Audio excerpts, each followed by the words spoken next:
Hey now! What is up, everybody? My name is Mike Brown, aka Review King MB, and I am here to start my 31 days of horror movie reviews. This has always been fun. I am starting this off with A Nightmare on Elm Street, the original, which came out in 1984. It is directed by Wes Craven, who is responsible for some of the craziest and best horror movies that I've ever seen. And this one is no different. The plot is we follow a bunch of high school teenagers who are all having these horrible nightmares. And they're all having the same nightmares about this one man who wears a sweater vest, and he has a hat, and he has this glove with knives for fingers, and he stalks them and he comes after them. But then one by one they start to get killed off in their dreams. Nobody can make sense of it, but the kids, the teenagers, and specifically Nancy knows who's really doing it. So she takes the charge and tries to stop this Fred Krueger once and for all. Now, obviously, I love this movie. I do. I think it still holds up. I think there are so many good ideas, so many original ideas. This is one of those films that changed the game. Obviously, when you think about the character and what he means to pop culture and how everybody at this point knows who Freddy Krueger is. One of the things I enjoy the most is the fact that we start the movie off with Tina. Tina is played by Amanda Wise, and you see her. The first person you see is her in her dream, running away from Freddy Krueger in this boiler room, and she wakes up and she has these claw marks on her like nightgown in real life. So you instantly figure out that something weird is going on. But I love that we follow Tina first because it makes us think, it makes you assume that Tina is the main character. How many horror films start you with a character and stay with that character for a little while with us thinking, oh, okay, that must be our main character. We're going to follow her. And she's with her friend. She's having issues with her mom and her kind of sort of boyfriend, Rod. And she's a good enough actress to where there's no reason not to believe she's the main character. And then she gets killed off so viciously, so violently. It's my second favorite kill of this movie. I'm talking about her falling asleep, and then Rod wakes up and she's fighting off Freddy, and you see them under the covers, but in real life there's nobody there. She rises from the bed, gets her chest slashed, blood everywhere. She gets dragged along the walls and the ceiling. It looks sick as all hell. Once again, super creative, super just dark and messed up imagery going on here, and it looks great. It's acted well. Nancy, who becomes the main character now at this point, is played by Heather Langenkamp, and she's great. She is. I love the fact that even today she embraces the fact that she was Nancy, and this is what she'll be best known for, and she loves it. And she should. I think she plays off at the beginning, this very innocent, shy type girl, but when Tina dies, when stuff starts to happen, when her mother's acting like a drunk and crazy, when her father won't really believe her, she loses it.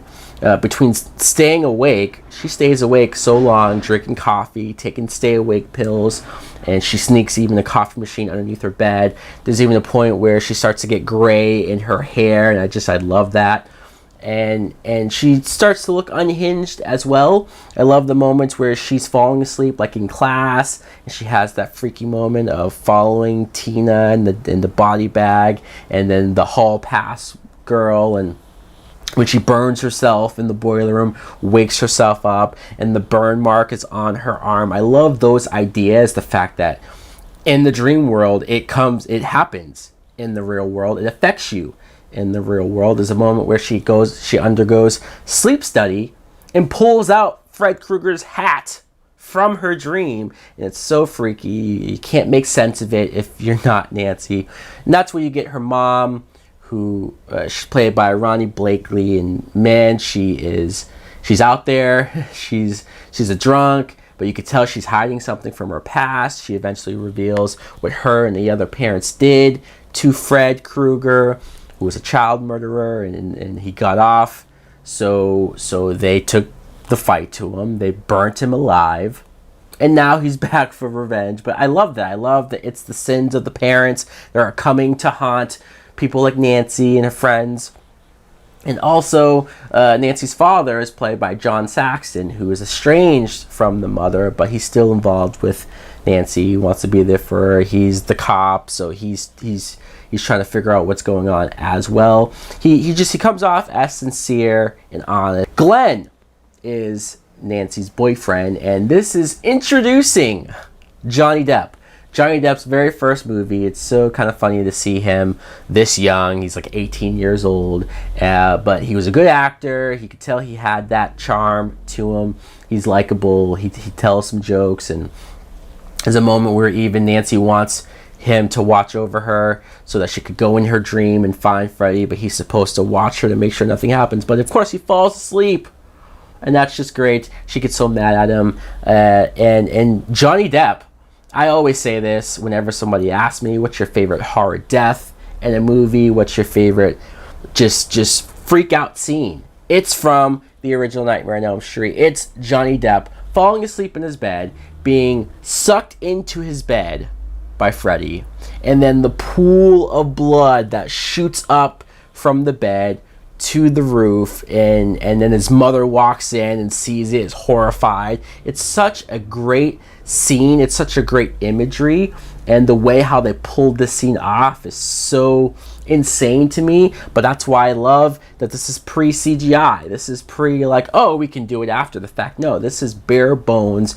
realistic as hell. The score is very 80s, almost techno sounding. I love the song that plays every time Freddy shows up or chases Nancy. I love the end of the movie where Nancy goes from that innocent girl that I was talking about and is a strong survivalist. She gets that book and she figures out how to Home Alone her house before Home Alone happened, but she booby traps it, and she has all these devices and traps to trap Freddy when she brings him out, and that confrontation is great as well. She knows she's willing to either die or take the fight to this person. And the very end where she realizes that, no, you're shit.